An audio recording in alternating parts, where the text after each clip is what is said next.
नमस्कार र स्वागत छ सबैलाई आजको यस क्लासमा। आज हामी पाइथनमा सिक्ने गइरहेका छौँ एकदमै इम्पोर्टेन्ट कुरा जुन हो ट्राई एक्सेप्ट, जुन हाम्रो कुनै पनि इररलाई ह्यान्डल गर्नको लागि एकदमै युज हुने कुरा हो। र यो भनेको के हो भनेर हामी एउटा सिम्पल एक्जाम्पलबाट सुरु गर्छौँ है त।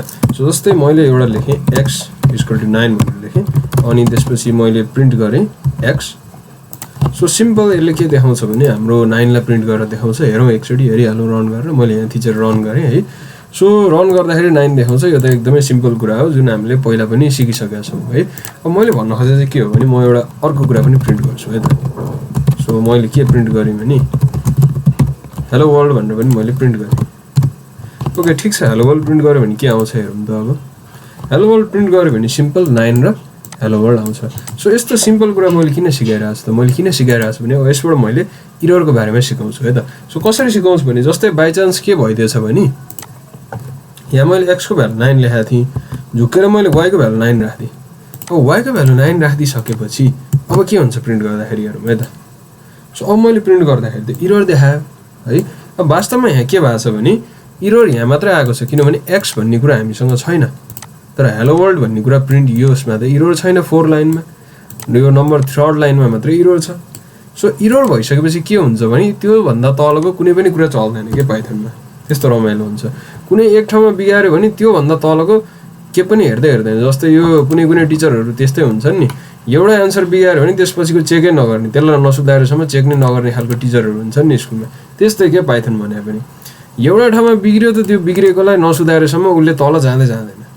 अब मलाई चाहिँ कस्तो मन लाग्यो भने यदि मलाई यो बिग्रियोस् त बिग्रियोस्, तर तलको कुरा देखाउन मन छ भने चाहिँ मैले के गर्न सक्छु त। अब यो हेलो वर्ल्ड चाहिँ मलाई जसरी पनि देखाउनु नै छ र यो इरर आए पनि नआए पनि।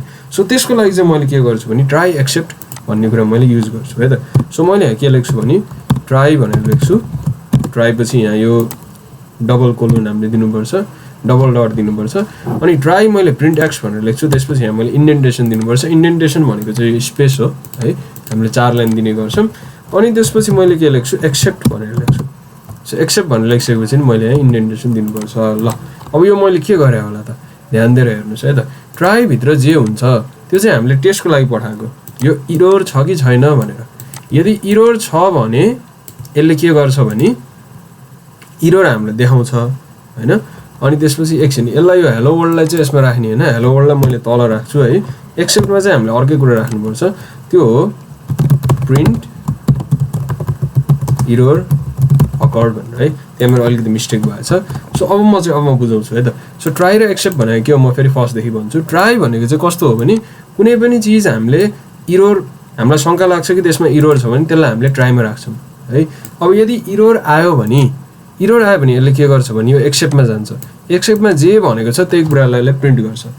र यदि इरर आएन भने चाहिँ यसले नर्मलसँगै आफ्नो काम गर्छ। र यसमा रमाइलो कुरा के हुन्छ भने यदि यो इरर आयो भने पनि एक्सेप्ट भन्ने कुरा चल्छ, इरर अकर्ड भन्ने कुरा आउँछ। अनि त्यसपछि यो जुन हामीले प्रिन्ट गर्न खोजेको हेलो वर्ल्ड त्यो पनि प्रिन्ट हुन्छ। नपत्या हेरौँ है त। ल म यसलाई रन गराएर देखाउँछु। अब हेर्नुहोस् त, रन गरिसकेपछि इरर अकर्ड भनेर भन्यो। यहाँ इरर आउँदै पनि हेलो वर्ल्ड पनि हाम्रो चलिरहेको छ। कसरी चल्यो त? किनभने हामीले ट्राई एक्सेप्टको युज गऱ्यौँ। ट्राई एक्सेप्टले सिम्पल के गर्छ भने पहिला प्रिन्ट एक्समा हामीले ट्राई गऱ्यौँ है, यो इरर छ कि छैन अब यसले हेर्छ। इरर छ भने यसले के गर्छ भने एक्सेप्टमा जे छ त्यो कुरा हामीलाई पहिला देखाउँछ। अनि त्यसपछि तलको सबै प्रोग्रामलाई चाहिँ यसले चल्न दिन्छ। त्यो चाहिँ यसको सबभन्दा ठुलो फाइदा। यदि पहिला यस्तो इरर आइदियो भए के गर्थ्यो पाइथनले, अघिको जस्तो प्रोग्रामलाई बन्द गरिदिन्थ्यो।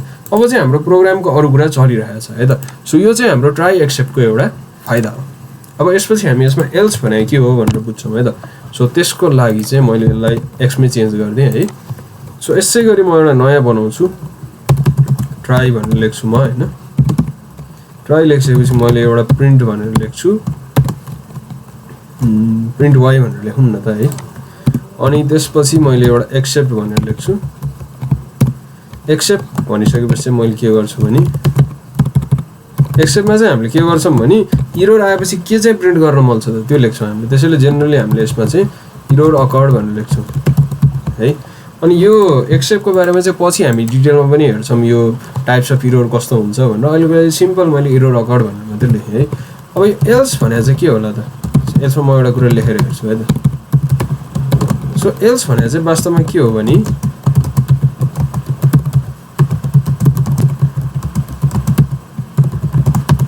एल्सको बारेमा मैले यहीँ लेख्दिएँ है त।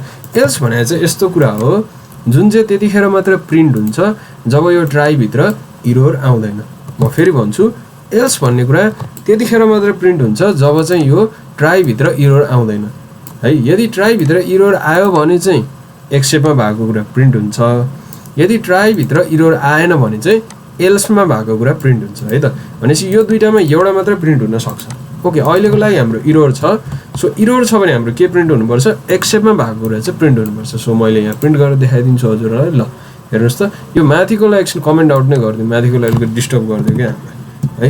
अब गरौँ त ल।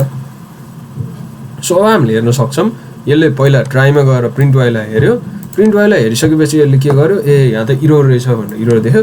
अनि जब इरोर देख्छ यो कहाँ जान्छ, यो एक्सेप्ट भन्ने कुरामा जान्छ। एक्सेप्टभित्र इरोर अकर्ड भन्ने कुरा लेखाएको छ, त्यो इरोर अकर्डलाई यसले यहाँ देखाउँछ। सिम्पल। अब यदि यो ठिक छ अरे, ल ठिक छ मतलब मैले यहाँ एक्स लेखेँ, अनि एक्स भने के हो भनेर पनि मैले यहाँ चाहिँ भनिदिएँ अरे। ल एक्स भनेको 9 हो भनेर भने अब यसमा इरोर छ कि छैन, ट्राईभित्र छैन। इरोर छैन भने अब यसले के देखाउँछ, अब यसले एल्सभित्र जे छ त्यो देखाउँछ। सो एकचोटि चेक गरौँ देखाउँछ कि देखाउँदैन। सो यसले आनन्दसँग देखाइसक्यो यहाँ, I am only printed if try is error free भनेर लेखाएको छ। भन्नुको मतलब एल्सभित्र जे छ त्यो चिज चाहिँ यसले प्रिन्ट गर्यो है। भनेपछि एकदमै हामी क्लियर हुनु पऱ्यो, ट्राईले पहिला इरोर छ कि छैन चेक गर्छ, चेक गरिसकेपछि यदि इरोर आयो भने चाहिँ एक्सेप्टभित्र जे छ त्यसलाई प्रिन्ट गरेर पठाउँछ, यदि इरोर आएन भने चाहिँ एल्सभित्र जे छ त्यसलाई प्रिन्ट गरेर पठाउँछ। अब एउटा फाइनल कुरा हामीले पढ्नुपर्छ, त्यसको नाम पनि हो फाइनल्ली। सो मैले लेख्छु फाइनल्ली। फाइनल्ली भनेको चाहिँ एकदमै सिम्पल कुरा हो, I am always printed. Okay, finally भनेको चाहिँ यस्तो कुरा हो जुन चाहे यहाँ इरोर आओस् चाहे यहाँ इरोर नआओस् जहिले पनि प्रिन्ट हुनैपर्छ। फाइनल्ली भन्ने कुरा चाहिँ जहिले पनि प्रिन्ट हुन्छ है त। सो एकचोटि चेक गरौँ अहिले हामीसँग इरोर छ कि छैन। छैन भने हेरौँ फाइनल्ली भन्ने कुरा प्रिन्ट हुन्छ कि हुँदैन। ल आई एम अलवेज प्रिन्टेड भन्ने कुरा प्रिन्ट भयो। भन्नुको मतलब यसले चेक गर्यो पहिला ट्राई भन्ने म एकचोटि फ्लो बुझाउँछु है त हजुरहरूलाई। ट्राईभित्र प्रिन्ट एक्स छ, यो इरोर छ कि छैन, छैन। इरोर छैन भने एक्सेप्टभित्र छिरेन, यो एल्सभित्र छिर्यो, एल्सभित्रको कुरालाई यसले पहिला प्रिन्ट गर्यो यहाँ यसरी।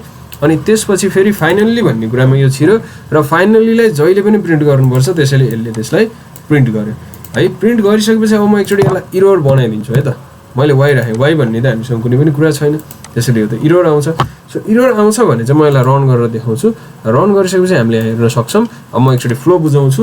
ट्राईभित्र यो छिर्यो, ट्राईभित्र इरोर छ, इरोर छ भने के जान्छ भनेर मैले भनेको छु, इरोर छ भने एक्सेप्टभित्र जान्छ। एक्सेप्टभित्र गइसकेपछि जे छ त्यो कुरालाई यसले प्रिन्ट गर्छ यहाँ इरोर अकर्ड भन्ने कुरा। त्यसपछि एल्समा जान्छ, एल्सको कुरालाई अब यसले प्रिन्ट गर्दैन किनभने इरोर आइसक्यो। त्यसपछि फाइनल्लीको कुरालाई चाहिँ यसले प्रिन्ट गर्छ। किन प्रिन्ट गर्छ, किनभने फाइनल्ली चाहे इरोर आओस् चाहे इरोर नआओस् जहिले पनि प्रिन्टेड हुन्छ। सो यो त भयो मैले ट्राई, एक्सेप्ट, एल्स र फाइनल्लीको बेसिक कुरा गरेको। अब अर्को क्लासमा चाहिँ म यसको रियल वर्ल्डको एक्जाम्पल लिएर आउँछु जुन चाहिँ हाम्रो रियल लाइफमा काम लाग्छ, यो प्रोग्रामिङ गर्दाखेरि काम लाग्छ। अब अहिले त हामीले हेर्दाखेरि सिम्पल कन्सेप्ट मात्र बुझ्यौँ, तर यसको प्रोग्रामिङमा के युज हुन्छ त, कसरी युज हुन्छ यसको बारेमा म डिटेलमा चाहिँ एउटा यसपछिको क्लासमा लिएर आउँछु र त्यसमा मैले फाइनल्लीको इम्पोर्टेन्स पनि एक्सप्लेन गर्छु, किन फाइनल्ली भन्ने कुरा यति इम्पोर्टेन्ट छ भनेर पनि मैले चाहिँ एक्सप्लेन गर्छु। सो आजको लागि क्लास यति नै भयो। हस्त, धन्यवाद, नमस्ते।